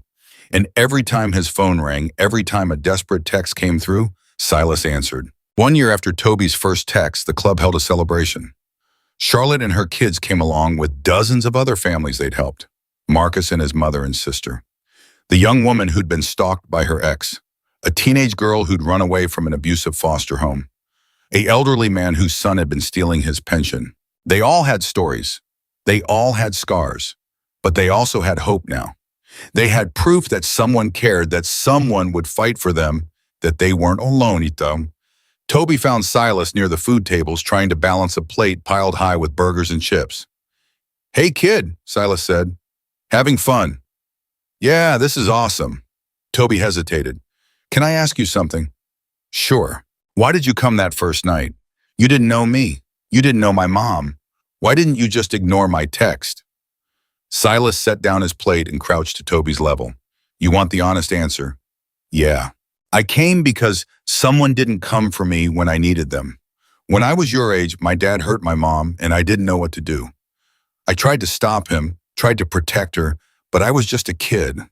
I wasn't strong enough, and nobody came to help us. Nobody answered when we called." He paused, his throat tight. "My mom died when I was 16. She never escaped him, never got the chance to be free. And I promised myself that if I ever had the power to help someone else, someone in the same situation, I would, no matter what." Toby hugged him fiercely. "I'm sorry about your mom." "Me too, kid, but she'd be proud, I think, that her story helped save yours. Do you think she's watching, like from heaven?" "I hope so. I hope she sees all this, sees that something good came from something bad." Emma joined them, college acceptance letter in hand. "Got into Berkeley, full scholarship." "That's amazing," Silas said, standing. Your mom must be thrilled." "She cried for an hour, happy tears though." Emma smiled. "Tom, I'm going to study law, going to be a prosecutor, going to put away people like Richard. The world needs more people like you." Charlotte appeared looking healthier than Silas had ever seen her. The shadows were gone from her eyes. She'd gained weight, filled out, looked like someone who was actually living instead of just surviving. "Thank you for this," she said, gesturing at the party. "For all of it. Your family now. All of you. That's what this is about." "I know. And I want to help. I want to work for the hotline answer calls. Maybe help coordinate responses. I know what it's like to be on the other end of that phone, desperate and scared. I can help." "You sure it's hard work? Emotionally draining?" "I'm sure. I want to give back. Want to be for someone else what you were for me." Silas shook her hand. "Welcome to the team." As the sun set and the party continued, Silas found a quiet corner and pulled out his phone. He scrolled through the messages, dozens of them, each one a story, each one a life changed. Maria sat down beside him. "You did good. We did good. All of us. You know this is never going to stop, right? There's always going to be another call, another family in crisis, another desperate text." "I know. And you're okay with that, with spending the rest of your life answering phones and rushing into dangerous situations." Silas thought about it, thought about his mother, about Toby, about all the people they'd helped and all the people they'd save in the future. Thought about the purpose he'd found, the meaning, the reason he'd survived when so many others hadn't. "Yeah," he said, "I'm okay with that." His phone buzzed. Another text. Another wrong number. "Help me, please. I don't know who else to call." Silas smiled and typed back, "I'm here. Tell me what's wrong." Because that's what heroes do. They show up. They answer. They fight for people who can't fight for themselves. And Silas Cole, president of the Devil's Brotherhood, would keep answering as long as people kept calling. One wrong number at a time. One family at a time. One life at a time. The work was never finished, but that was okay. Some battles aren't meant to be won in a single fight. Some battles are fought every single day, one small victory at a time, by people who refuse to give up, refuse to look away, refuse to let evil win without a fight. And in a world that often felt dark and hopeless, that was enough. More than enough. It was everything.